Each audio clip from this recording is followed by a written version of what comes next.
Liza Minnelli's life has been a whirlwind of glamour, heartache, and triumphs, as detailed in her candid memoir.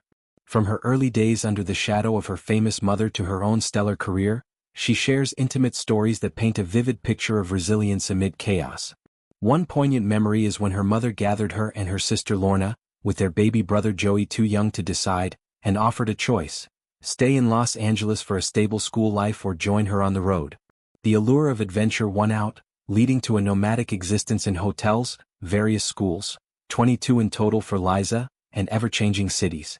It was an exciting yet unstable upbringing that shaped her worldview. By age 13, Liza had assumed a heavy role as her mother's caretaker, juggling responsibilities like a nurse, doctor, pharmacologist, and psychiatrist.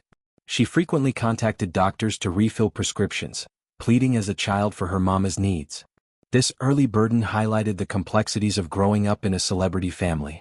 Liza left high school to pursue acting, and at 18 she performed alongside her mother at the London Palladium. On opening night, after her first song, she heard enthusiastic cheers from her mom. But as she continued, the support waned, culminating in whispers for her to leave the stage. This moment was transformative.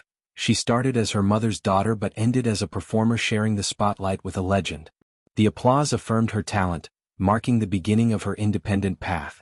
In 1965 she won her first Tony Award, a milestone in theater. 2 years later she married singer-songwriter Peter Allen. Their union hit a snag when Liza returned home early to find him in bed with another man. Shocked and hurt, she froze emotionally. Peter confessed his love for her while revealing his attraction to men, leading to tears and apologies. They maintained a fulfilling relationship, but this revelation added layers to their marriage.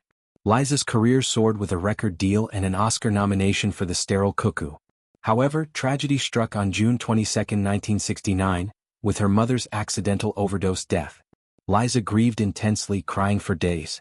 Overwhelmed, she turned to Valium prescribed for the funeral, which spiraled into addiction, a pattern she links to genetic inheritance from her mother. Her role in Cabaret, directed by Bob Fosse, earned another Oscar nod.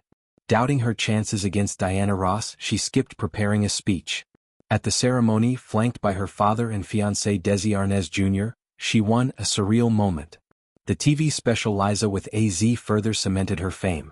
Overnight stardom brought identity questions amid substance use: benzodiazepines, barbiturates, amphetamines, alcohol, and cocaine. In 1973 she fell for Peter Sellers, announcing engagement despite ongoing marriages and commitments. Years later, reconnecting with Desi, he focused on their love, easing old pains. In 1974 she wed Jack Haley Jr. Then, in 1976, starring in New York, New York, she began a passionate affair with director Martin Scorsese. Their relationship was intense, fueled by shared Italian heritage and tempers. Under his direction she delivered nuanced work, including the iconic title song, which she claims as her own before Frank Sinatra's version. Marrying Mark Gero in 1979, Liza endured 2 miscarriages, the second a stillbirth at 5 months. This loss haunts her, a profound tragedy of unfulfilled motherhood.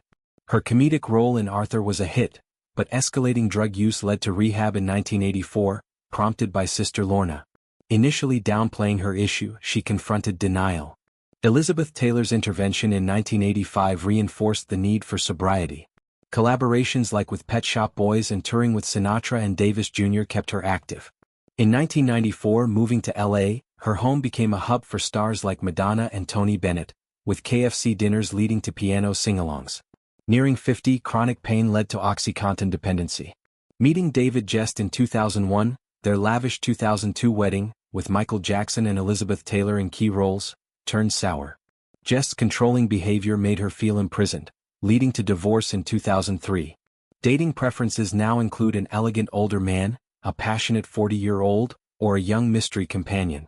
A low point was collapsing drunk on the street, compounded by surgeries: knees, back, wrists, hips, and vocal cords. In 2008, her Broadway show Liza's at the Palace won a 4th Tony, proving her enduring talent. A 2010 cameo in Sex and the City 2, performing Single Ladies, was a highlight. Rehab in 2015 marked a turning point. She now controls medications strictly, avoiding alcohol. At the 2022 Oscars, presenting with Lady Gaga, Liza was forced into a wheelchair against her wishes, leading to stumbles. Gaga's support was kind, but Liza felt humiliated. Post-event, Gaga checked on her and Liza responded graciously.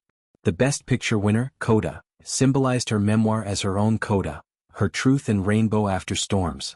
Expanding on her life, Liza's childhood was immersed in Hollywood glamour, yet laced with instability. Her mother's fame meant constant travel, fostering adaptability but also loneliness. As caretaker, she navigated adult responsibilities young, building empathy and strength. Her Palladium debut was a rite of passage, shifting dynamics with her mother.